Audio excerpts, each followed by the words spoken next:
usamos como texto base o texto de Amós, capítulo 9, verso 13. Coloca para o meu slide aqui também. Já está chegando o dia em que o trigo crescerá mais depressa que pode ser colhido. As parreiras produzirão uvas mais depressa do que poderá fazer o vinho. As parreiras produzirão tantas uvas que o vinho vai correr à vontade como o rio. Só uma pessoa, duas vai receber. Fala amém. Em cima desse texto nós temos pregado sobre, coloca para mim a imagem, por favor, de Deus, da aceleração da bênção. Nós já vem alguns dias ministrando sobre isso. Imagina, antes de você acabar de plantar, o trigo já está colhendo, antes de você acabar de colher as uvas, já está dando tanta uva. Então isso é um milagre de aceleração. O primeiro milagre de Jesus foi de aceleração. Jesus ele transformou água em vinho. Nós vimos que um bom vinho pode ser formado no mínimo 15 anos. O primeiro milagre de Jesus foi um milagre de aceleração. Nós já usamos tantos exemplos aqui, acho que nós estamos na quarta, na quinta palavra. Nós ministramos aqui o contexto desse texto, que é Amós 9:11, que fala sobre o tabernáculo de Davi, que precisa ser levantado nesses últimos dias. Tanta coisa boa, tanta coisa para passar para vocês só no domingo. Às vezes eu fico pensando assim, Deus, será que vai dar tempo? Se não der, a gente vai para a glória, amém? Amém? Se não der tempo é porque Jesus voltou, né? Hoje eu quero falar para vocês sobre a imensa bondade de Deus. Sabe, amado, quando a gente não tem uma crença correta, a gente corre o risco de ficar se esforçando muito para poder conseguir resultados.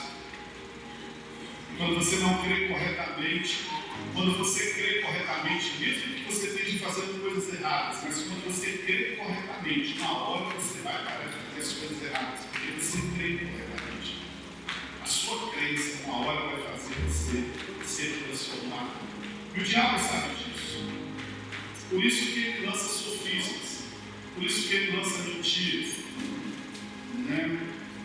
E a primeira menção do diabo na Bíblia, nas Escrituras, é de uma tentação que aconteceu lá no Éden. Nós sabemos da história, Deus criou todas as coisas, né? E ele chegou para Eva e falou assim: não comerás de toda a árvore do jardim. Gênesis 3:1, coloca para mim Gênesis 3:1, e olha o que ele falou para Eva. Presta atenção na sutileza que o diabo usa para poder enganar as pessoas. Ora, a serpente é mais astuta que todas as animarias que o Senhor tinha feito. E essa disse a mulher: é assim que Deus disse, não comerás de toda a árvore do jardim? É assim que Deus disse, não comerás de toda a árvore do jardim? Quando você lê uma passagem dessa, traz a impressão de Deus negando algo do homem. Ele chega para ela e fala assim: é assim que Deus disse, não pode. A primeira impressão dele para o ser humano é que, como Deus estivesse negando algo do homem, a ideia que o homem estava perdendo algo. Você tem esse jardim lindo aí, mas é assim que Deus disse, não comerás de toda a árvore. Você entende a sutileza disso? E essa ideia, ela vem passando pelos anos e chegou a você. Por exemplo, quando você fala de Jesus para uma pessoa, você fala: quando eu tiver velho, eu vou para a igreja. Porque ele tem a impressão de que ser cristão ele está perdendo alguma coisa. Eu sou jovem, acho que quando eu estiver mais velho, eu vou para a igreja. Porque eu ir para a igreja agora, eu vou aproveitar as baladas. Porque a impressão de dar de igreja é que quando você vem para a igreja, você está perdendo alguma coisa. Você não vai mais fazer sexo, vai chorar, você não pode mais beber, você não pode mais fumar. Jardim está todo aí, é isso, você não pode fazer mais nada. Então o diabo ele descobriu essa técnica, ele foi passando isso de anos e chegou até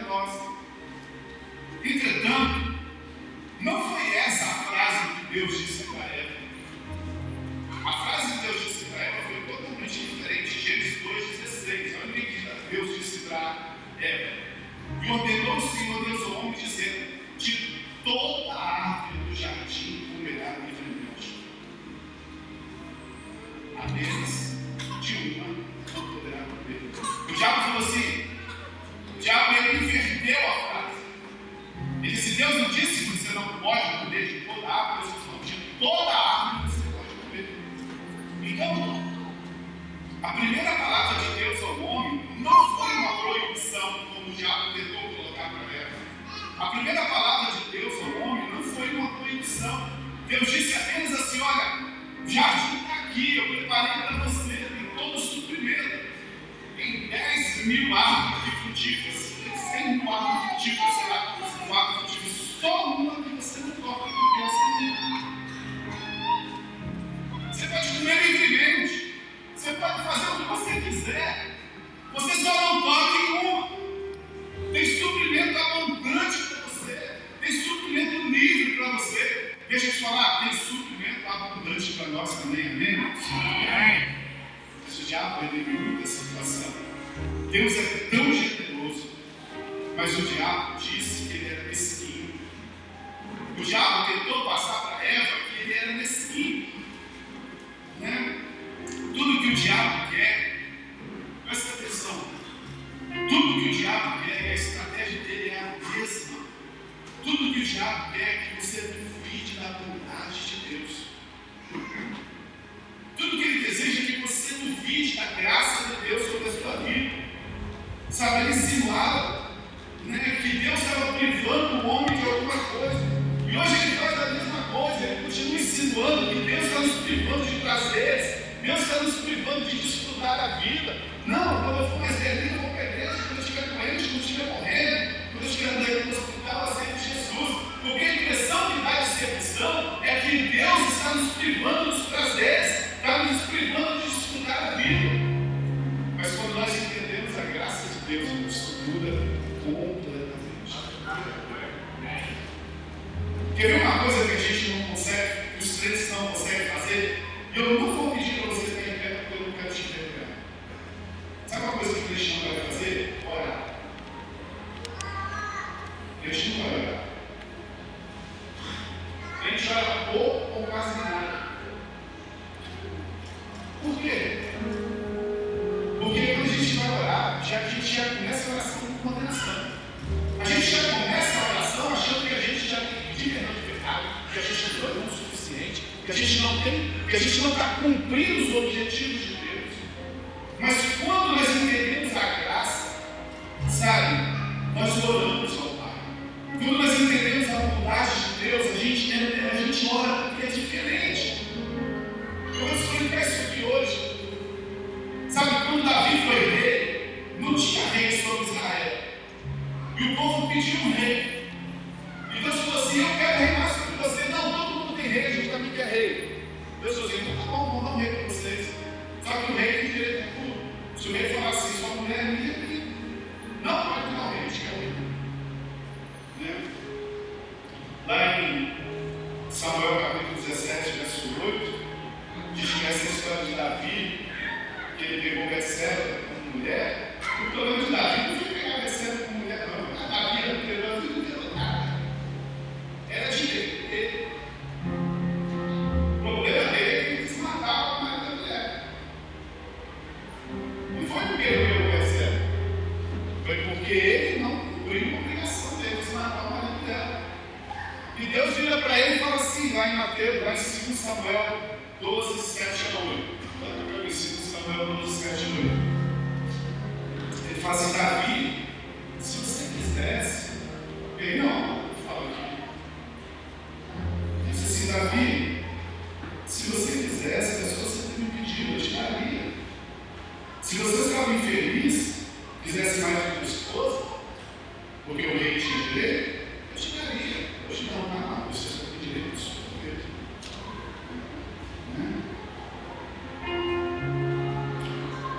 Deixa eu te perguntar uma coisa para você nessa noite. Você já pediu a Deus que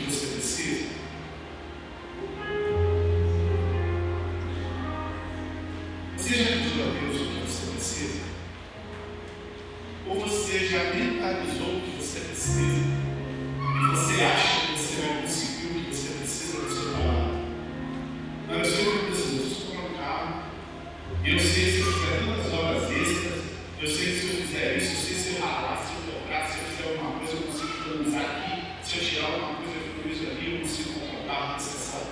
Eu sei que eu quero comprar uma casa. Deixa eu te perguntar, você já pediu para Deus o que você precisa? Deus olhou para mim e falou assim: Davi, por que você não me pediu uma mulher? Só você não me pediu nada. Ou você acha que você não é bom o suficiente para merecer? Porque o diabo faz isso também. Não me pediu não, porque a fazer minha vida é tão complicada das coisas. Ou você acha que Deus não é bom o suficiente para te ajudar?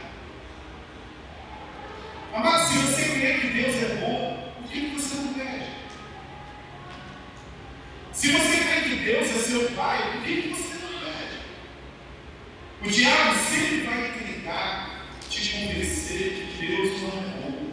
O diabo sempre vai tentar te convencer que Deus não está preocupado com as suas coisas. Tem irmão que liga para mim e fala assim, presta atenção, eu fico pensando com Deus, irmão. Ele fala assim, pastor, aí eu fico sabendo do problema do irmão. Aí eu ligo para ele, passo a mensagem, não, pastor, eu não quis te amolar, não, porque o senhor é tão ocupado.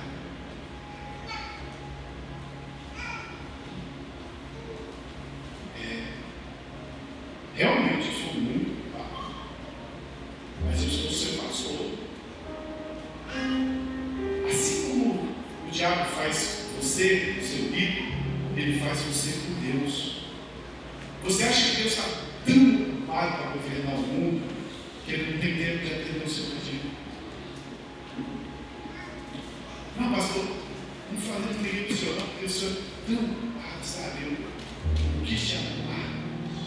Você vai ligar para mim, você deve me atender. Eu vou atender, se não der, eu não vou atender.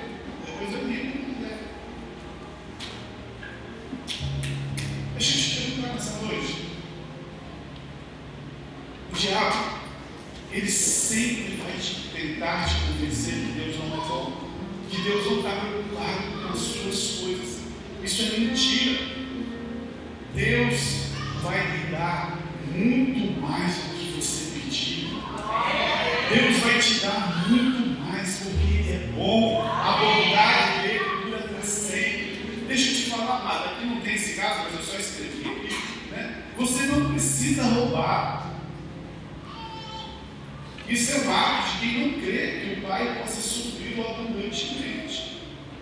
Você não precisa sentir inveja de ninguém. Tem crente que sente inveja dos outros, irmão. Tem crente que sente inveja do jogador de futebol.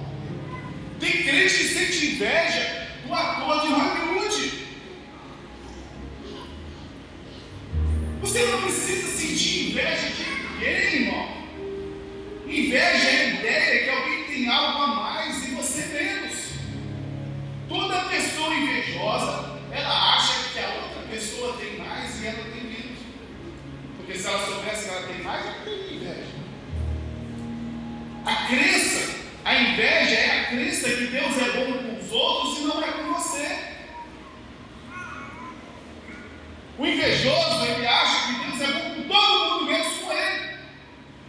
Seu engano, Deus é generoso. Sabe o que está faltando? Está faltando você pedir para Ele. Está faltando você orar a Ele. Você não precisa de outro casamento. Tem gente trocando de casamento. Você não precisa de outro casamento. Peça a Deus que Ele vai incendiar o seu leito conjugal. Você não precisa, não tem isso não. Peça a Deus para Ele incendiar a sua casa. Peça a Deus para Ele incendiar o seu leito conjugal. Você não precisa cobiçar as coisas do vizinho, não. Seu Pai, Ele pode te dar muito mais. Ore, peça a Ele. Não duvide da bondade de Deus. Deus tem bastante para você e para o seu vizinho. Mas talvez você está como Eva ainda lá atrás, achando que Deus está te privando de alguma coisa. Talvez você está lá atrás achando assim, poxa, Deus não é tão bom comigo como é com a Verônica. Jesus disse que nós precisamos pedir até receber. Nós estamos falando de aceleração da bênção.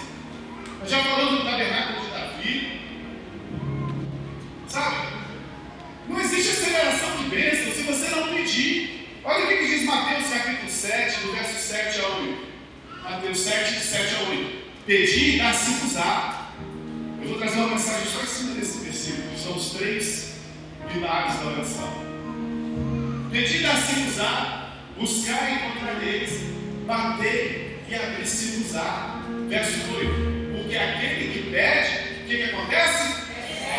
E aquele que busca? E aquele que bate? Por que você não ora? Porque você não acredita que Deus é bom. Pode te ajudar. Porque você já formatou a sua cabeça que você vai conseguir casar com as economias que você vai fazer. Você já formatou a sua cabeça que você vai comprar a casa com o dinheiro que você vai juntar. Mas Tiago diz, capítulo 4, verso 1 e 2, Tiago 12, perdão, é Tiago 1 e 2, né? A gente tem 12, mas eu falo aqui o que é. Tiago fala assim: nada temos porque não pedimos. Presta atenção, Jesus está dizendo assim: bate que vai abrir, pede que você vai receber. Não é o pastor da economia que está falando isso, não. É Jesus que está falando a palavra dele. Aquele que pede, recebe. Aquele que bate, abre. Aquele que busca, encontra. E Tiago fala assim: vocês não têm nada porque não pedem. Por que a gente não pede? Porque a gente não acredita na bondade de Deus.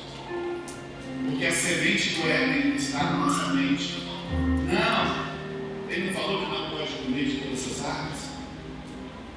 Sabe, a oração, ela vence a carne. Nós nos tornamos carnais quando nós não oramos. Eu vou repetir isso aqui para você. Quando a gente não ora, a gente se torna carnais. Por quê? Porque a gente começa a confiar na nossa força. O segredo é sempre falar com o Senhor. O segredo, presta atenção, é sempre você falar com Deus. O seu patrão não é justo com você? Fale com o Senhor. O seu patrão está tratando você de forma errada? Fale com o Senhor. Lá na sua casa, o seu marido não está cumprindo como você queria? Fale com o Senhor. A sua esposa não está fazendo como deveria? Fale com o Senhor. Mas nós gostamos de falar com os homens, sabe? Mas o segredo é falar com o Senhor. Quando a gente tem um problema, a primeira coisa que a gente pede.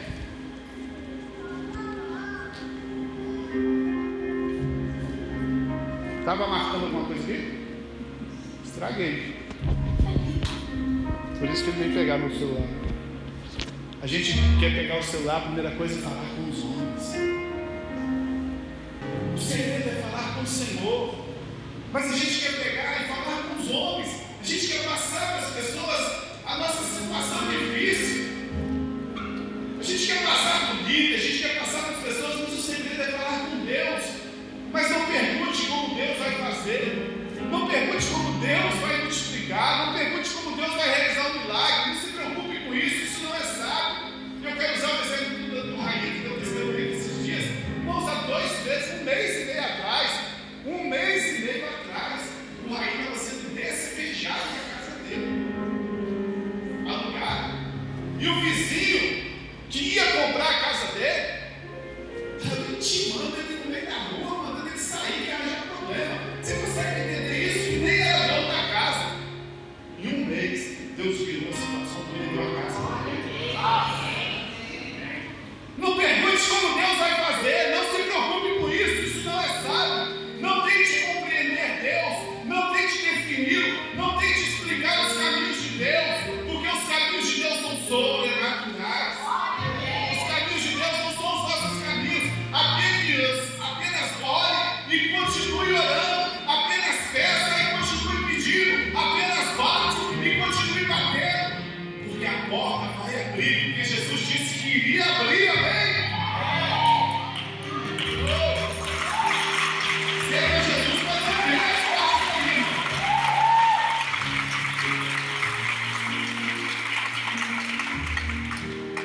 Mas tem aquela gratulante que pensa assim: se eu ficar bom, Deus vai me abençoar. Se eu começar a ficar bom, Deus vai me abençoar. Né? Deus vai ser bom comigo. Isso aqui já virou clichê aqui, irmão, mas eu vou falar até entrar no seu coração. Deus não é bom conosco porque nós somos bons. Deus é bom conosco porque Ele é bom. Pastor, e se eu for ruim?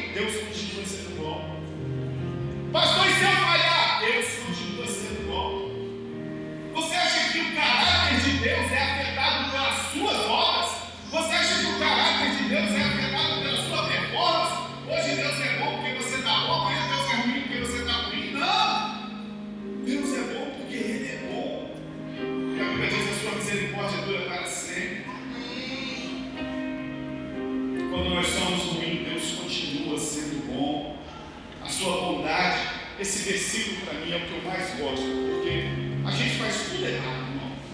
Olha, eu comecei a ler a Bíblia do tempo para cá, eu falei, Deus, misericórdia, eu faço tudo errado, tudo errado, tudo errado. Quando a pessoa erra com a gente, o que a gente faz com ela?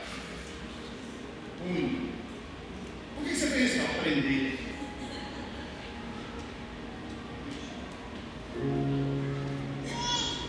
Minha mulher está fazendo sexo comigo mais, pastor. O que você está fazendo lá, pastor? Não saio mais de sexta-feira, não vou no shopping, não faço cabelo ruim. Aqui não tem isso, só na igreja. Quando as pessoas fazem algo errado com a gente pune. E a gente fala assim, sempre, é não aprender. Já pensou se Deus te punisse todas as vezes que você fizer alguma coisa errada? Aí eu li Romanos capítulo 2, verso 4, eu entrei em parafuso. Romanos 2, 4 diz assim: ou despreza tuas riquezas da sua bondade. Paulo falou assim, ele entrou com riquezas da sua bondade, riquezas da paciência, da longanimidade, ignorando que é a bondade de Deus que nos leva ao arrependimento. O que nos transforma é a bondade de Deus. Quando nós somos ruins com Deus, sabe o que Deus faz com a gente? Ele é bom com a gente. Quando a gente falha com Deus, sabe o que Deus faz com a gente? Ele cumpre a palavra dele. Quando a gente quebra a tudo, sabe o que Deus faz? Deus libera a chuva de Deus sobre nós, porque é a bondade de Deus que nos leva ao arrependimento. Chega uma hora e você fala assim, meu Deus, por mais que eu apronto, mais o ser humano.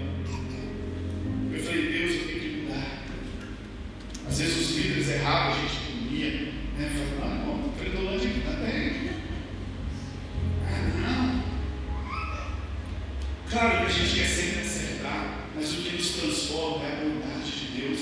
Fala assim, o que me transforma não é a minha oração, não é o tempo que eu jejuo, não é o tempo que eu vou na igreja, não é o tanto que eu leio a Bíblia, é a bondade de Deus. Se a pessoa, se Deus tratasse com a gente como a gente trata com as pessoas, Ele já tinha feito nós. Todas as vezes que a gente erra, Deus viesse nos punir. E às vezes a gente pensa assim, não, mas Deus faz para fulano porque ele é mais espiritual, porque ele é cheio do Espírito Santo. Bom, hoje, se você não está contente com a área da sua vida, se tem alguma área da sua vida que você não está contente, por que você não pede para que Deus possa te dar mais? Talvez você não está contente com o seu emprego, por que você não pede para Deus mudar, te promover, fazer crescer? Se você não está contente com alguma área da sua vida, por que você não pede? Sabe? Talvez você não está contente com o seu casamento hoje, não adianta pedir outro não, Deus não vai ter. Deus vai mudar vocês. Deixa eu acertar uma coisa errada que a Credolândia prega. Deus responde sim. Talvez não. Sim. Aonde vai ser isso? Aonde vai ser isso? Deus só responde sim. Não existe não, eu espero. Sem bênção da religião. A Bíblia diz que em Deus está sempre o sim e o amém. Mas por que foi não? Porque você ouviu fora da vontade dele, nem ouviu a sua oração. Ele não respondeu não. É porque a oração que você foi feita não foi feita na vontade dele, ele nem ouviu. Porque Deus é sempre o sim e o amém. Só corrigindo esse erro que a gente comete. Sabe lá, se você não está feliz com o seu cônjuge, pede Deus para mudar a situação. Sabe, se você não está feliz com a área financeira da sua vida, pede Deus para acelerar a sua bênção. O livro de Salmos, Davi ora por tudo, menos pela vida conjugal dele. Onde que Davi teve problema? A família. Davi ora por tudo, mas não ora pela vida conjugal dele. Porque a oração, irmão, ela nos coloca na graça. A oração nos coloca na dependência de Deus. Sabe, você pode olhar a lei do Velho Testamento, você não encontra oração nos 10 mandamentos, você não encontra oração na lei. O princípio geral da lei, o princípio geral da religião é a força do homem para obedecer. Se você obedecer, se você obedecer, se você obedecer, se você obedecer, só que ninguém consegue obedecer. Por isso que Jesus veio trazer a nova aliança. Mas a oração é a graça em ação. Quando nós reconhecemos que não podemos fazer algo, o que nós temos que fazer? Orar, pedir. Senhor, Pai, eu não consigo, não dá para mim. O papai fala assim: deixa comigo, meu filho. Sabe? Talvez você está aqui nessa noite, talvez o seu filho não muda, você já fez de tudo. Deixa eu te falar, olha, Deus conhece ele, foi Deus que fez ele. Sabe, quando nós pedimos, nós demonstramos dependência. Quando nós pedimos, nós demonstramos dependência, sabe? Que a gente está precisando de algo. A dependência é a honra a Deus, porque mostra que só Ele pode fazer. Quando você ora, presta atenção, porque o diabo não quer que você ora. Porque quando você ora, você honra a Deus. Por quê? Porque você mostra que você é dependente dele. E a gente não gosta disso, a gente gosta de dizer assim: o Eduardo, vai lá naquele lugar, fala que eu mandei. Fala que eu disse que você pode ir. A gente ama fazer isso, né? Mas quando a gente ora, a gente está dizendo que a gente depende de Deus. Isso honra a Deus. Só a graça é disponível onde há dependência. Só há favor de Deus onde há dependência. Só há bênção acelerada onde há dependência em nossas vidas. Sabe, os 4 evangelhos, eles mostram Jesus de cada forma. No evangelho de Mateus, ele mostra Jesus de uma forma. No evangelho de Lucas de uma forma. De João de outra forma. Mas o evangelho de Lucas é o que mais mostra a humanidade de Jesus. E se você ler o evangelho de Lucas, você vai ver que é o evangelho de Jesus mais tamanho. O que se espera do homem, o que se espera de um filho de Deus, é que ele dependa de Deus, é que ele ore para o Pai. Sabe? Isso, quando a gente não faz isso, isso impede de desfrutar da generosidade de Deus. Nada. Deus é bom. Deus é bom. Você precisa entender que quando você coloca o seu joelho para orar no chão, quando você senta na sua cama, quando você coloca uma canção, não sei como é a forma que você ora, talvez coloque um cafezinho lá, vai tomando um cafezinho falando com Deus. Sabe, você precisa entender que isso está honrando a Deus. Você precisa entender que isso te faz com que a generosidade de Deus venha sobre a sua vida. Sabe, não limite Deus, não coloque limite em Deus. O problema é que nós limitamos Deus, nós achamos que Deus só é bom para a gente para nos salvar, para nos tirar do inferno. Deus só foi bom para a gente quando nos tirou lá do mundo. Aí colocou aqui na igreja e agora disse assim: se vira. Se vira. Chega aqui no céu todo estrupiado, todo quebrado, casamento destruído, finanças bagunçadas. Não, Deus não fez isso com a gente não. Deus, ele é bom o tempo todo. Tem uma história lá no Velho Testamento que o profeta Eliseu chega para o rei Joás e ele toma o arco e a flecha e manda o rei atirar pela janela. E ele diz para o rei assim: olha, essa flecha é a flecha do Senhor. Depois atire no chão. E o rei pegou, atirou 3 vezes no chão só. E Eliseu ficou indignado com isso, porque mesmo tendo a flecha da vitória, o rei atirou apenas 3 vezes. E Eliseu queria que atirasse 10, 15, 20 vezes, porque o tanto de vezes que ele atirasse a flecha no chão, seria o tanto das vitórias que Israel teria sobre os sírios. Em outras palavras, nós limitamos Deus. Nós achamos que Deus ele só é bom para a gente, para tirar a gente lá do pecado, para trazer para a igreja, mas agora a gente se vira. A gente que corre atrás, a gente que faça os nossos cursos. Eu não sou contra nada disso não, irmão. Só estou aqui dizendo para você que o seu Pai, Ele te ama. Eu só estou aqui dizendo para você nessa noite que Jesus nos ensinou: pede que vai receber, bate que vai abrir. Porque todo aquele que pede, recebe, todo aquele que bate,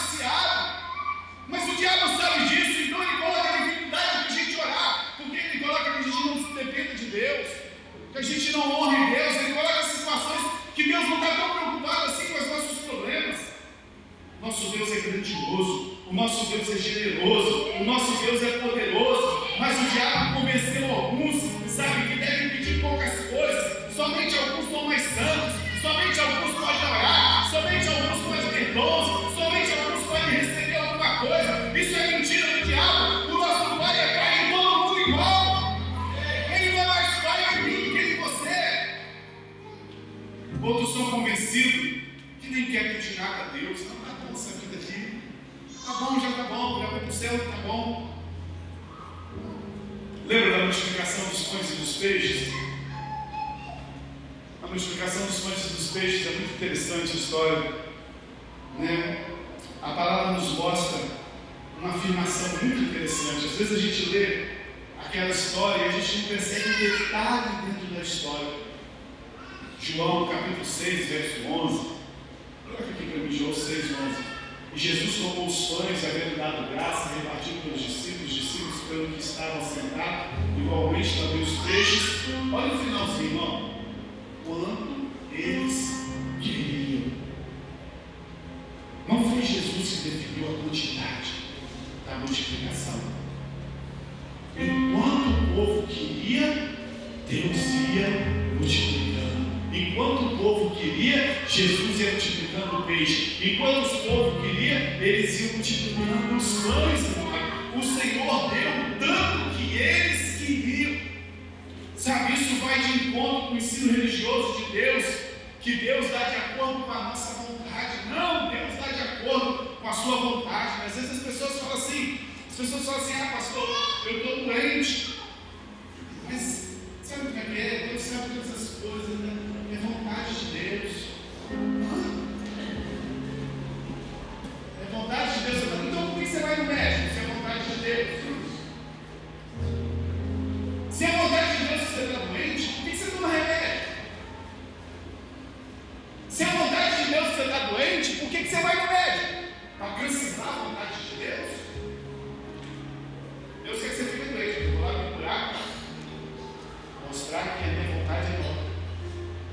Não é vontade de Deus, não. Isso é ensino religioso. Na verdade, a Bíblia está nos dizendo que Ele nos dá tanto que nós queremos. Ele multiplica os pães e os peixes em nossas vidas, o tanto que nós queremos, o tanto que nós batemos, o tanto que nós vamos na porta, o tanto que nós oramos, o tanto que nós pedimos, é o tanto que o Senhor acelera a bênção sobre as nossas vidas, amém?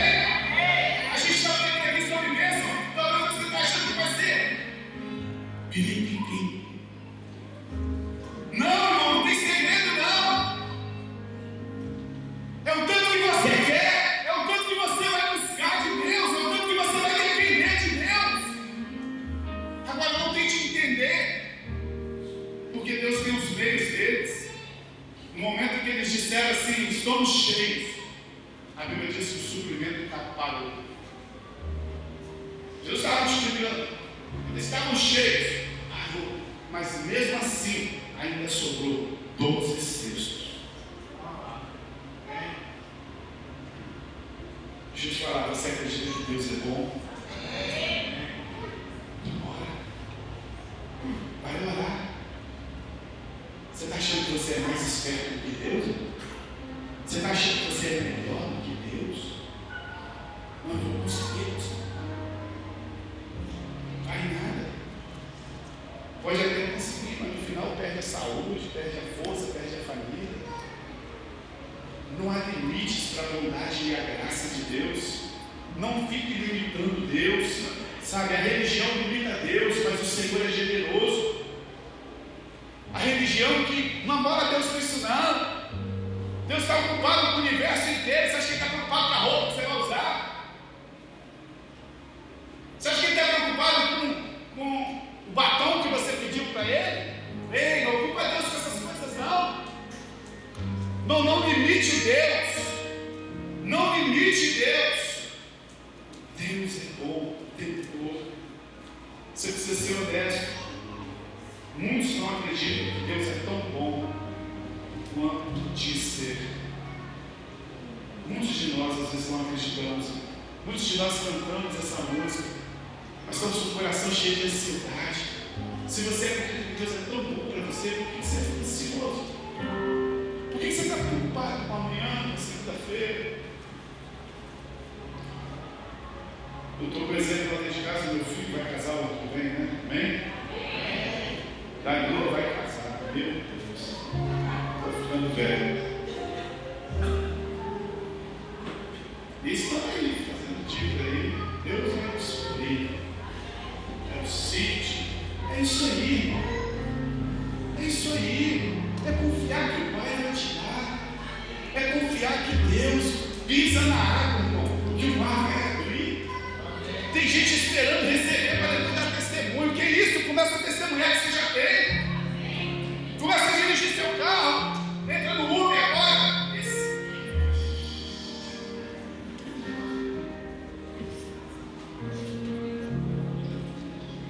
Entra na sua casa. Começa a ver a sua casa. Começa a ver a sua tua Deus, tu és bom, tu és maravilhoso, tu és grande, tu és lindo. Eu recebo isso que o Senhor está me dando. Seja sincero, irmão. Muitas pessoas estão dentro da igreja, mas elas não acreditam que Deus é bom o tempo todo. Elas não acreditam que Deus seja tão bom assim. Elas só acreditam que Deus é bom quando elas estão fazendo alguma coisa boa. Se fosse assim, ninguém andaria ansioso dentro da igreja. Comece a acreditar na sua bênção, comece a visualizar a sua bênção.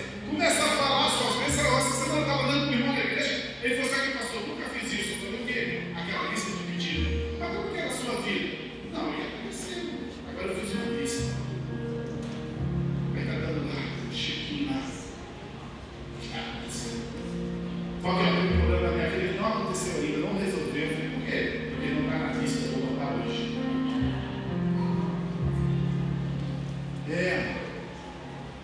Você acredita que Deus é bom? Hoje eu estou pregando para alguém, né? Você acredita que Deus é bom realmente? Ou você só está aqui porque você tem medo do inferno? Você deu, né? Você acredita que Deus cuida da sua casa? Mesmo quando você falha.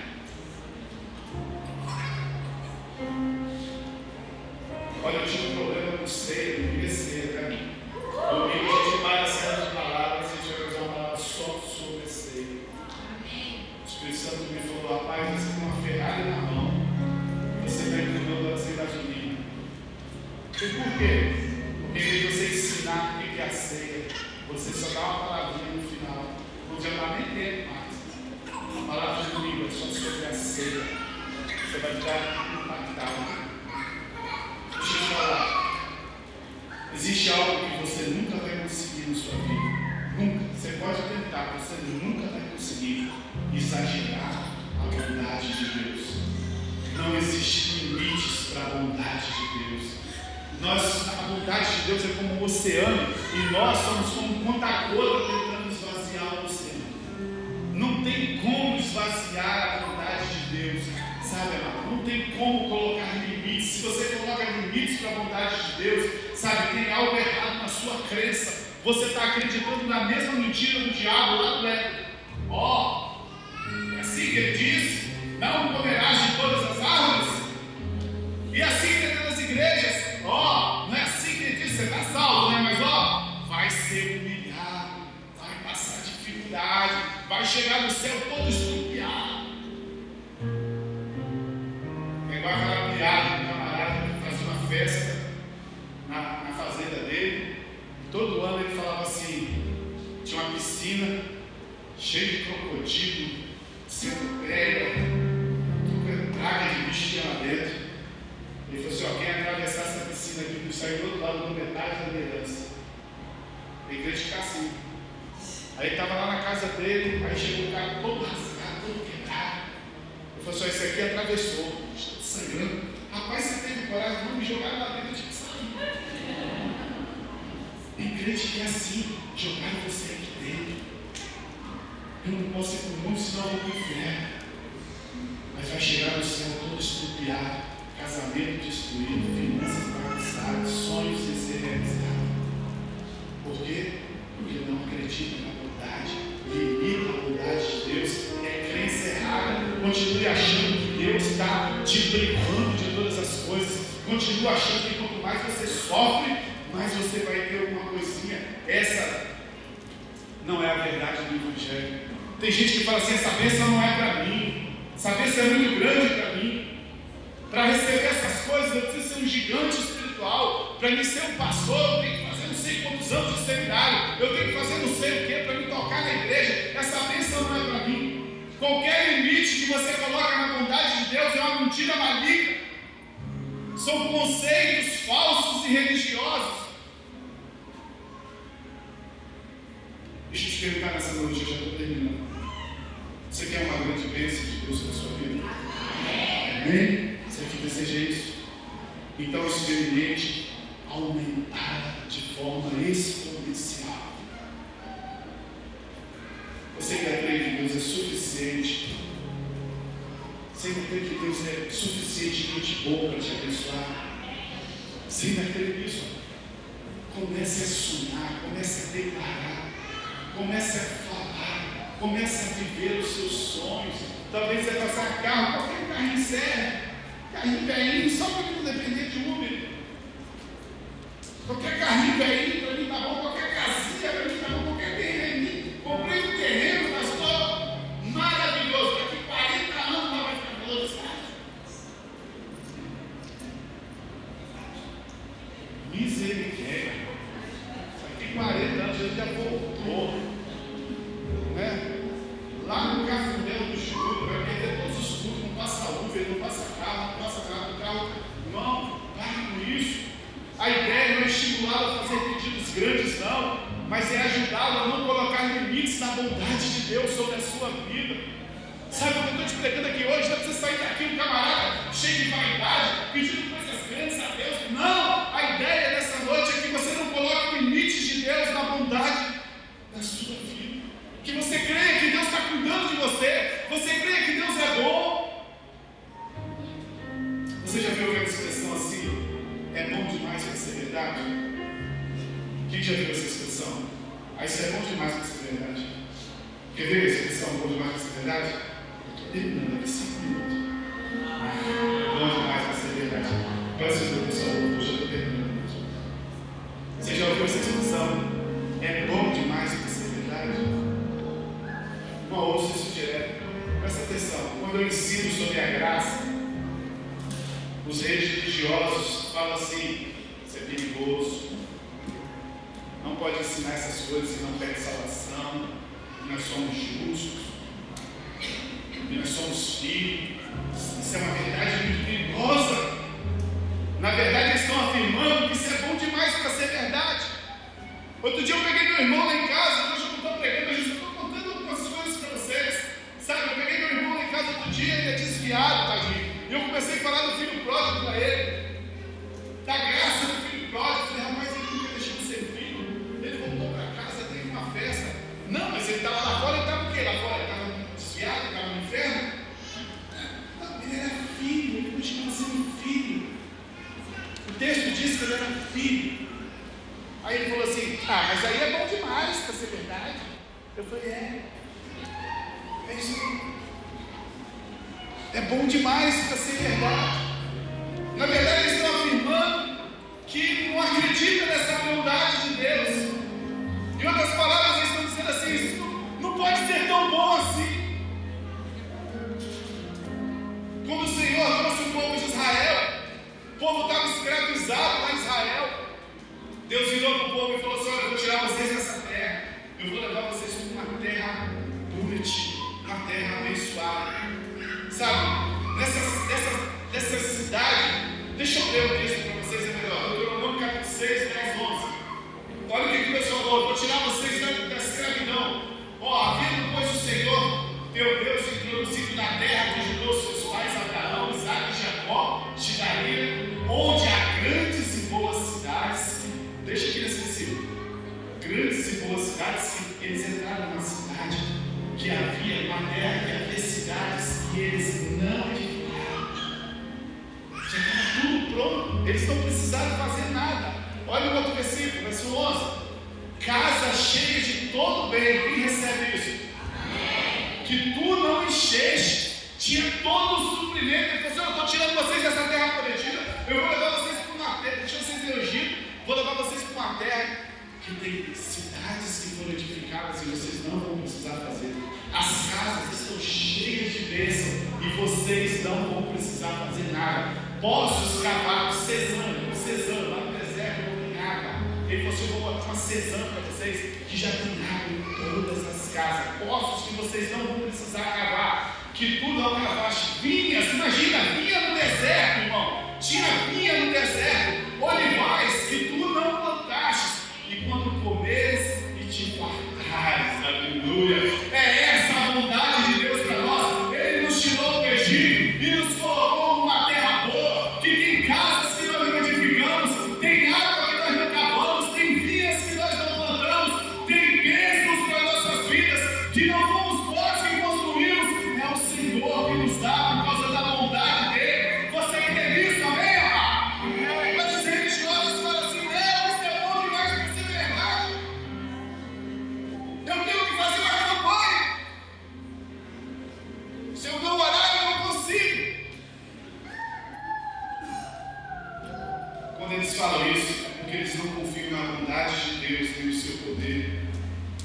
Não criam que Deus era tão bom assim.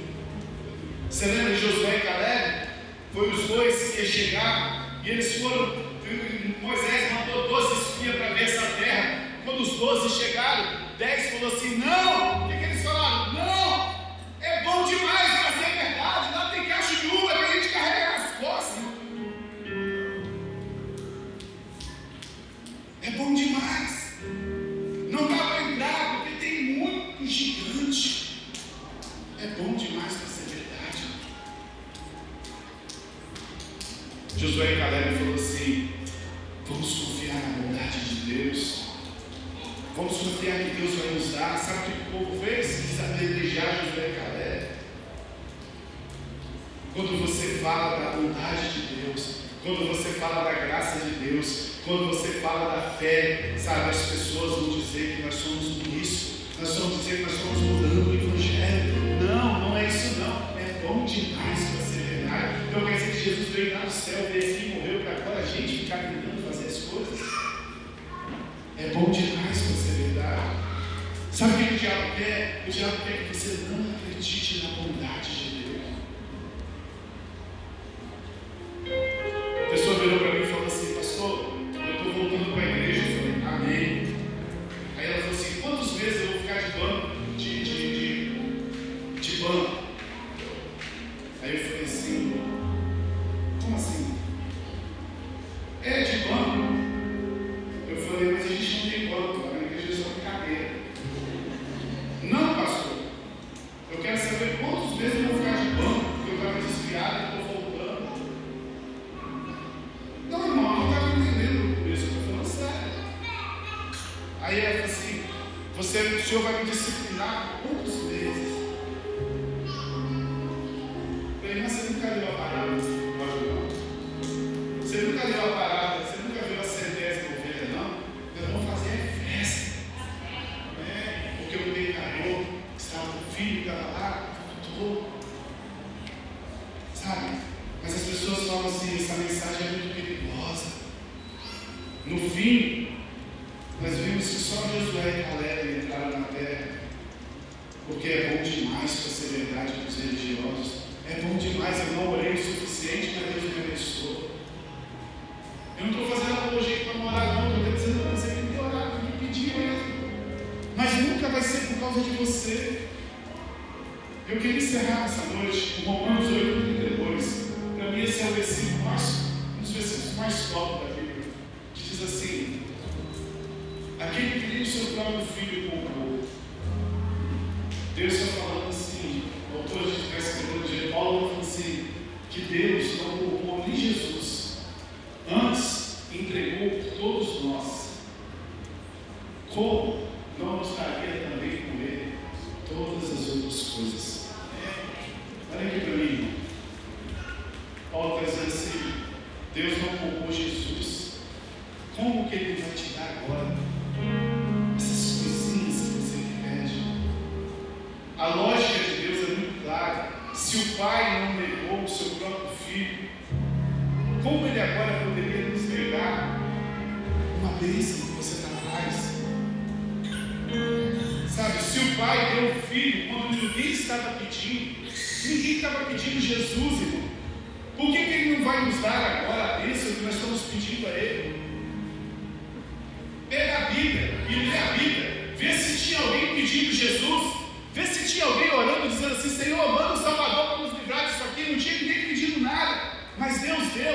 E se Deus deu a Jesus quando ninguém estava pedindo, como que Ele não vai te dar agora as coisas que você pedia a Ele? Se o Pai não negou o seu Filho, que lhe custou tanto, você sabe o tanto que custou a Deus dar Jesus?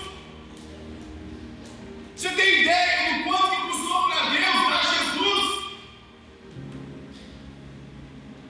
A nossa religião está tão mal acostumada que a gente só diz: Jesus veio aí e morreu. Eles eram tão íntimos um com o outro.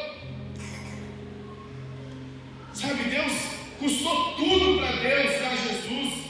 Por que Ele agora vai nos negar uma bênção tão pequena que não custa nada mais? Você acha que custa o quê para Deus realizar o seu sonho? Você acha que custa o quê para Deus te abençoar, acelerar a bênção na sua vida? Você acha que custa o quê? Não custa nada perto do que Ele deu Jesus. Se o Pai deu o seu Filho, quando nós éramos inimigos, a Bíblia diz que nós éramos inimigos de Deus. Imagine agora o que Ele vai nos dar quando nós somos reconciliados, nos tornamos filhos dele. Oh, Jesus. Somos amigos de Deus como Abraão, amém? O Pai quer manifestar a sua graça nos dando todas as coisas livremente em Cristo. Eu vou repetir isso para você. O Pai quer manifestar a graça dele nos dando todas as coisas livremente em Cristo. Receba livremente e graciosamente. Sabe, não duvide da insondável bondade de Deus. Não duvide do tanto que Deus te ama. Não duvide do tanto que Deus está interessado em te abençoar. Se as coisas não têm acontecido na sua vida, é porque você não tem pedido. Se as coisas não têm acontecido na sua vida, é porque você não tem orado. Se as coisas não têm acontecido na sua vida, é porque você não tem descansado em Deus, confiado que Ele cuida de você. Se as coisas não têm acontecido na sua vida, é porque você tem lutado com as suas forças, você tem lutado com os seus recursos, você tem lutado com todas as suas armas, e você tem impedido que a graça de Deus alcance a sua vida. Sabe, nós estamos fazendo uma série de palavras sobre o favor de Deus, mas se você nunca vai receber o favor de Deus, se você ainda continua acreditando que Deus está te levando de alguma coisa, se você ainda continua acreditando que você só vai receber se você merecer, é graça, é favor imerecido, nós não merecemos nada. Se você acha que você merece, então não é graça. Se você merece, é dívida. Graça é para quem não merece. Eu queria que você nessa noite fechasse os seus olhos. Eu queria te dar nesse momento pelo menos uns segundos. Sabe, nós já estamos no mês de julho. Nós já vamos entrar no mês de julho. Meio ano já está passando.